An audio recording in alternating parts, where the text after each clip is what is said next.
A new No Man's Sky update has dropped today. We've had the bacon emoji. We had 3 bacon emojis, and then we had the bacon gib emoji, and it has dropped today. It is called the Beacon Update. Now, everybody who speculated about this update was going on about all kinds of things, including cooking, farming, weird and wonderful sizzling updates for Light No Fire and No Man's Sky. But in the end, it was a play on words, and it's now the Beacon Update. Let's have a look at this update and jump straight in. Introducing update 5.7 for No Man's Sky. Expand your planetary empire in No Man's Sky Beacon.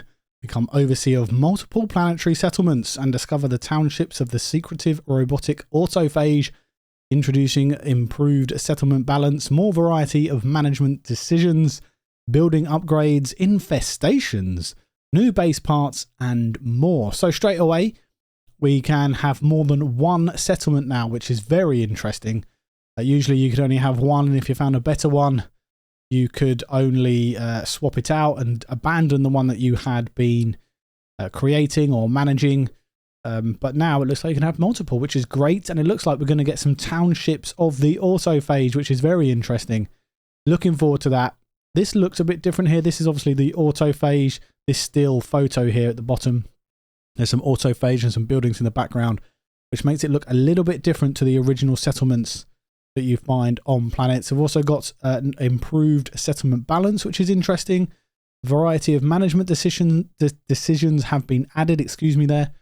Building upgrades as well, and I think they're linked to the Autophase buildings. It's going to be interesting to see how they fit and how they fit within the settlement. Can you now build directly within your settlement without it being a pain in the backside? There's also a variety of building upgrades, which is going to be interesting. Maybe they've added more to the ones that you already had. You could build all kinds of things in your settlement, including like a landing pad, for example, which I just built in one of mine the last time I was there. Anyway, infestations as well. That's going to be quite interesting. What infestations are we going to have there? That's going to be very interesting to see. Maybe it will be some monstrosities, or will it be the actual like planet infestations where you get the grubs and stuff? Who knows? It's going to be interesting to find out what that is. New base parts, and more of the base parts I think are going to be for the Autophage, or are they going to be base parts in your general build? That's going to be nice. So here is the trailer. Look at that at your leisure. It is it's very cool. It shows you some of the things that you're going to see in the update, of course. Not all of it, but yeah, it's only 1:34 long, but definitely give that a look if you would like to. There's a deep dive here into what? No Man's Sky Nintendo Switch 2. So yep, have a look at that. So explore an infinite universe at home or on the go with the cutting edge No Man's Sky Nintendo Switch 2 edition, available on launch day. I don't have a Switch, so this doesn't really it's not really aimed at me. If you have a Switch and you are using it, then you know, fantastic. Featuring full multiplayer, beautiful high resolution graphics, touch controls, increased planetary detail, higher frame rates, high-res UI, gyro aiming, crossplay and cross-save support to continue your existing journey. So it looks like they're trying to add much of the features that you get on the console and the PC into Nintendo Switch. That's really good. Glad to see that they are still trying to improve that area. Oversee multiple settlements. Right, here we go. Let's get into the detail of this now. Become overseer of up to 4 settlements, managing townships on the frontier of multiple worlds, each with their own set of citizens and challenges. Govern your settlers wisely and invest in their infrastructure to enable settlements to flourish, producing lucrative resources and becoming an invaluable base of operations throughout your journey. Interesting. So 4 settlements you're allowed, which is good. It's a nice amount. It's not too little. Could be more, but you know, do you really need more than 4? I don't think so. And having them on maybe different types of worlds is probably going to give you different items when you make sort of mining buildings or whatever they may be. Maybe like a gas harvester building you can have. That'd be really cool. If you could really specifically design your settlements to that level of detail, that would be good, because it will give you a bunch of different resources that will be useful in the game. Historical records. As overseer, review a history of your settlement's accomplishments and statistics achieved throughout your tenure. Improved record keeping now documents your influence on your citizens' happiness, the number of sentinel attacks successfully repelled, new infrastructure constructed, and more. I have had a little look at this, kind of by mistake actually, and this is where you can retire if you don't want this settlement as well. Has the overseer, but it gives you different stats here, as you can see from the screenshot. So 4 months, 21 days. There's lots of other things on here as well. Change in happiness plus 20%. Hostile enemies defeated is 85. So it gives you a bunch of details about the settlement you are owning. Pyrotechnic spectacles, significant events in a settlement, including festivals, new citizens, successful expeditions, building constructions, and more will now prompt the settlers to celebrate with fireworks in your town. Okay, nice little added feature there. Autophase settlements. Discover rare autophase settlements populated by secretive robotic lifeforms and assembled from scrap and crystal. Travelers who have encountered the autophage can join these settlements as overseers, and those who have earned their trust may receive a special invitation. Now, this says to me straight away that you need to have completed or at least started the autophage missions in No Man's Sky, which now to get there, you have to complete the Artemis playthrough, the Purge playthrough as well, or the Purge missions, Artemis missions. And then once you've done the Purge and you've gone through like the center, or you're gone through to a different galaxy or whatever it may be, you then encounter the autophage. So do you have to complete all those missions? I don't know.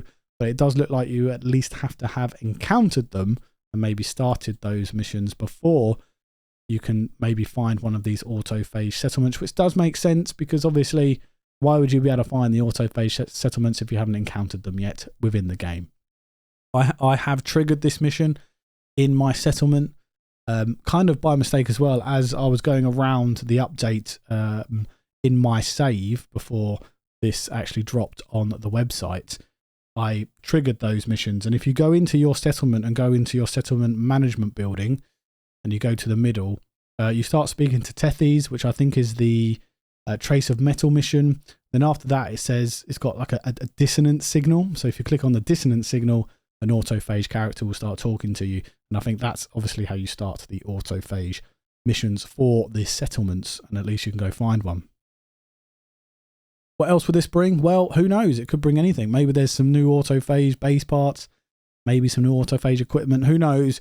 Maybe this will tell us. Maybe we'll have to find out as we do the missions. Inspect building details. Inspect settlement structures from their building details terminal. Each building provides an ongoing contribution to the settlement's productivity and happiness levels, and some can provide special features to boost the entire settlement. That's quite cool. Okay, so each building is going to be able to, we're going to be able to see what it's doing. So in this screenshot here, it's got residents, 4 out of 18, so 18 being the max. Productivity, it says there, contribution to settlement happiness, and then it's got upkeep cost of that specific building as well. Because I haven't done anything with my personal settlement, I'm 9 million units in debt. So it'll be interesting to see how I can get around that one. Weathered construction materials. Oh, okay.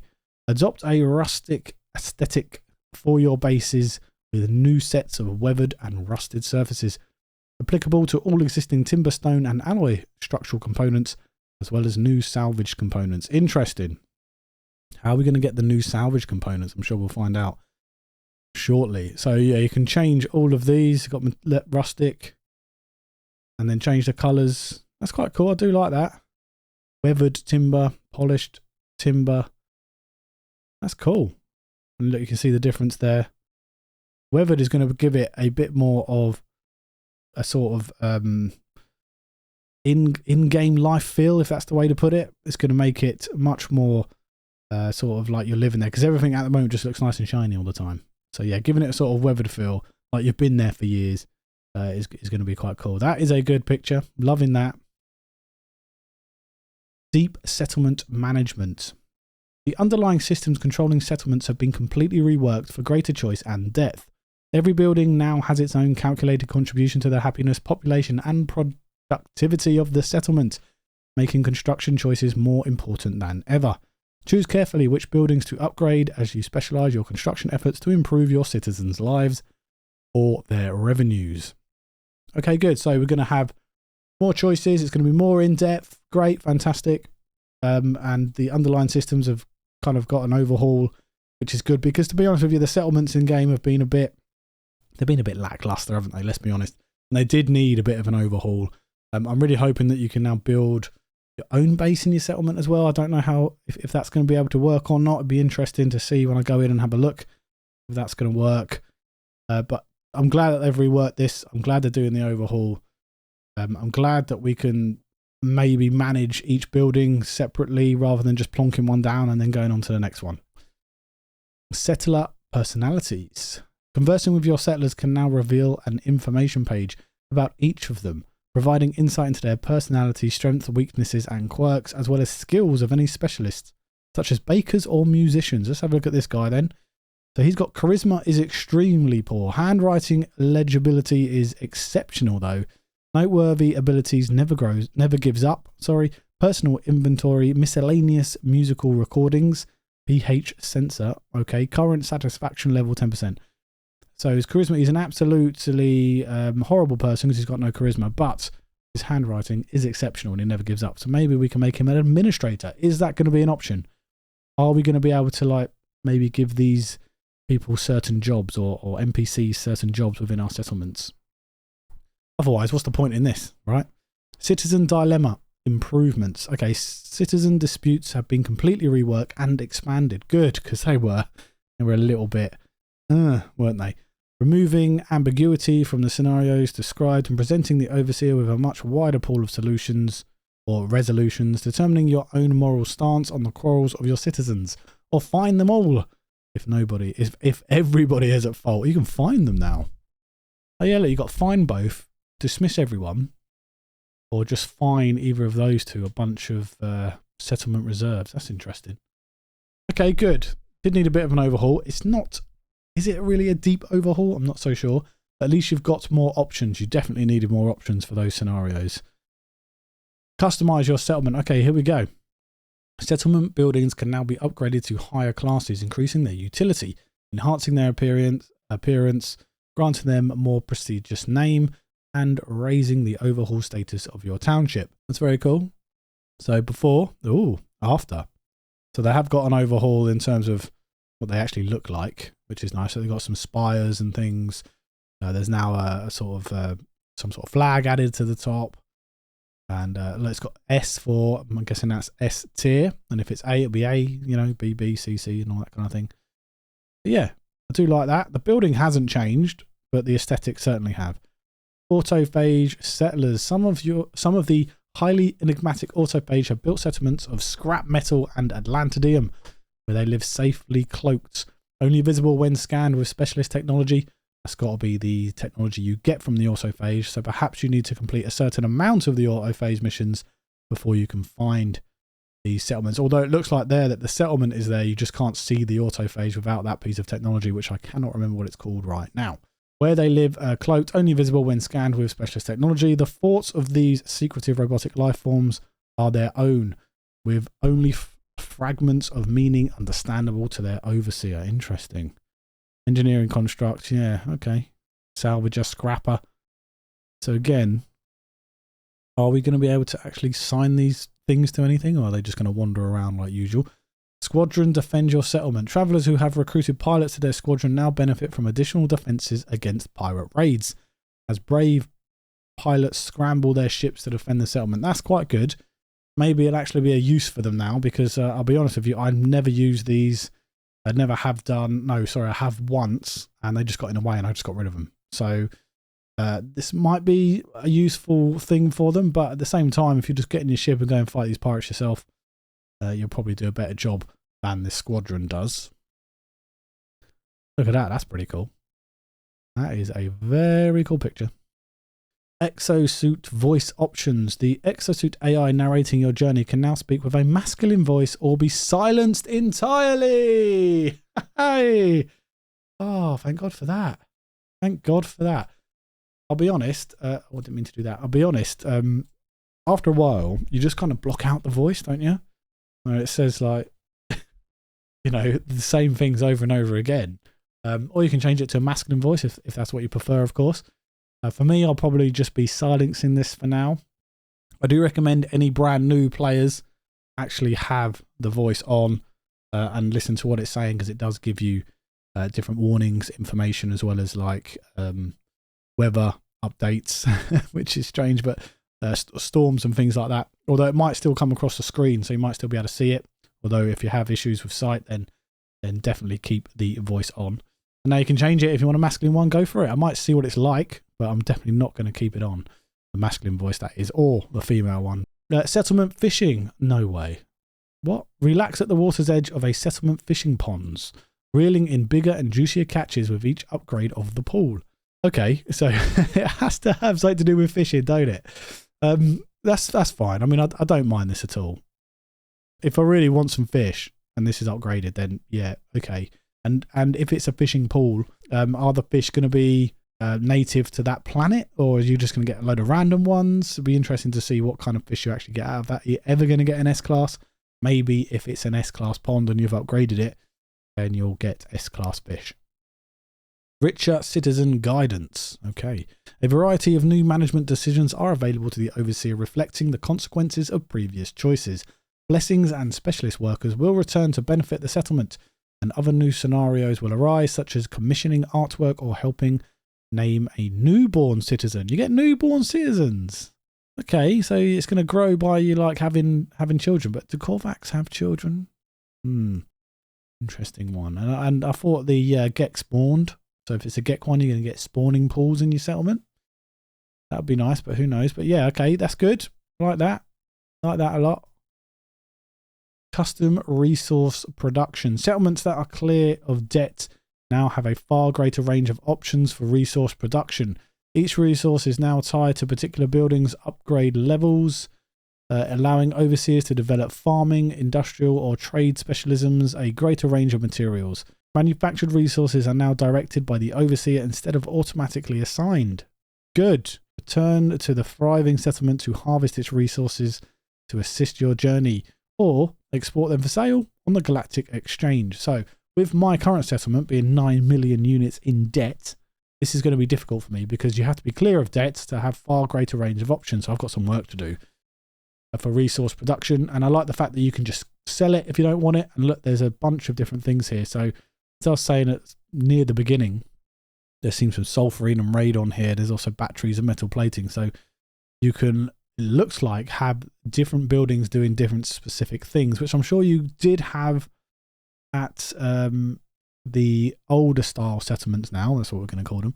But this is probably going to be much more in-depth, much more customizable in some ways. But yeah, looking forward to getting mine out of debt and getting this going so I can make units and or a bunch of items, which looks good, because glass is good. What I do really want here is like Fecium or lubricant. Lubricant would be great if you could get a lubricant production going, because that drives me around the bend. Although you can do that through farming. Of course you can. An essential base of operations. Structures at your settlement now offer deeply interactivity and gameplay. Converse with guild envoys at marketplaces. Probe deep space from towers. Determine the soundtrack at a salon. Deconstruct starships at landing pads. Purchase new multi-tools from factories. And more. That is interesting. So, deeper into activity and gameplay. Converse with guild envoys at marketplaces. So if you build a marketplace in your settlement, there is a guild envoy. That would be great, because then you don't always have to go to, say, a space station and deal with the guild envoys there. Probe deep space from towers. This is going to be interesting. Is this going to help me look for a certain type of system, a certain type of planet, maybe a certain type of life form? It's going to be interesting to see what this is all about. Determine the soundtrack at the salon. Not really bothered about that, but if you build a salon and you have a soundtrack, fine. Deconstruct starships at landing pads. That is great. I actually have a landing pad at my current settlement. I'm going to check if that actually has the deconstruct starships options on it or not, but at least we don't have to, again, go to the space station to do that. We can do that from our settlement. And this, of course, is making settlements all the more worthwhile in the game. Purchase new multi-tools from factories. Now this one is really interesting. If I have a factory at my settlement and it's an S-class factory and it's pumping out, is it pumping out multi-tools, or is there one or two multi-tools? That's going to be interesting. Really want to see how that works and whether I can get really decent multi-tools. Love my Atlantid multi-tool at the moment, to be honest, but still, you could sell it for units or whatever, and that would be absolutely a fantastic way of actually making your settlements more worthwhile. Right, this is interesting. What's this all about? Intel Z Super Sampling uses machine learning for real-time upscaling, enabling both high performance and exceptional image quality for PC players. Okay, AA off, 89 frames per second-ish, 86, 85. XESS on. We've got over 100 frames per second, which is great. I'm loving that. And look, you can see all the S tier buildings here. So it looks like each building, yeah, is upgradable. We know that, and they're going to be much more interactive in the settlement. But I'm loving this frames per second. It did just go down to 95 there beginning, but nonetheless, I'm loving the fact that they're trying to upgrade the frames per second for PC. I'm definitely going to be using that. This must be the salon or the saloon. If you are American, a salon is actually somewhere you get a haircut here in England. Women anyway. But yeah, here's the saloon. Yeah, I'm going to build one. Why not? Player voice options. Player vocalizations, such as breathing or exertions when running, can now be customized to several different voice types, varying in pitch and character. So we're going to be able to like have a character that makes noises, such as breathing or exertions when running, but obviously can't speak. I've not seen an option for that when I logged into the game earlier. The Vile Brood seeks hosts. Okay, so it is the Vile Brood that is an infestation at your settlement. I've got one of those in mine.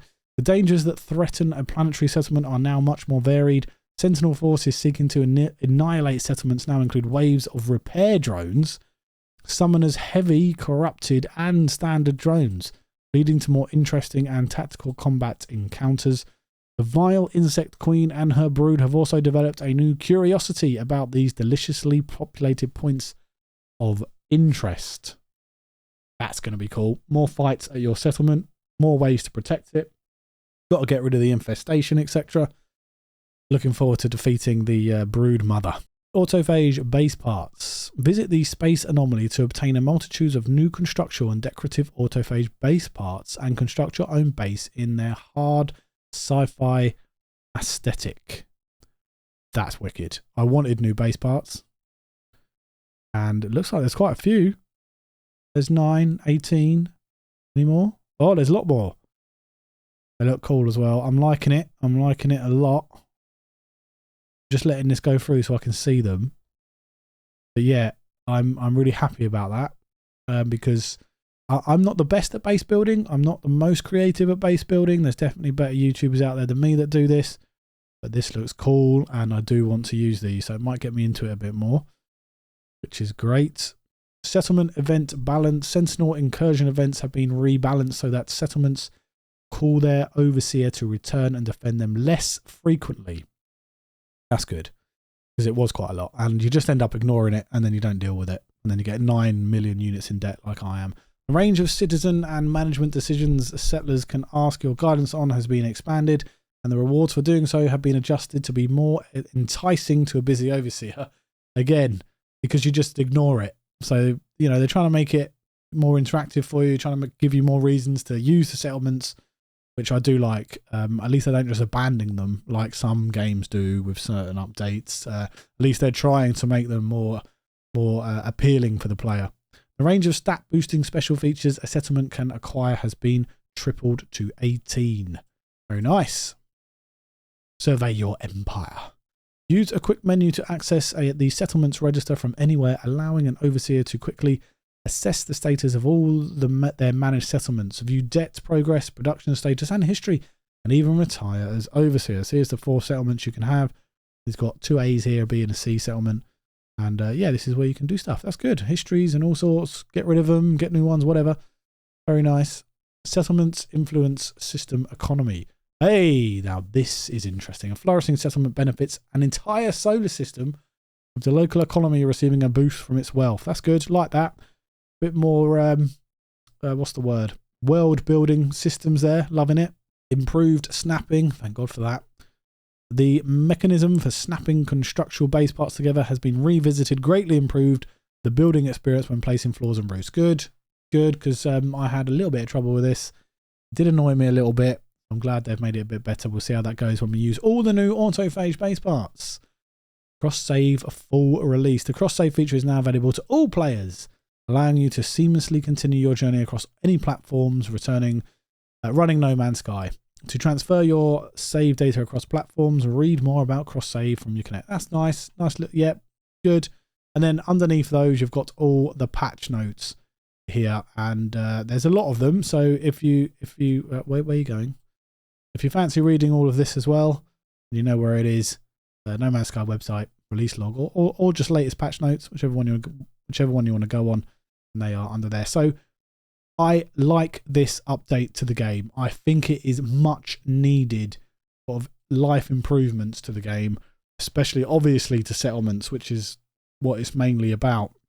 Because as I was sort of mentioning throughout, I just abandon the settlements. I just ignore them after a while. You know, they just get a bit to, oh, well, the same thing's happening again, the same issues happening with this.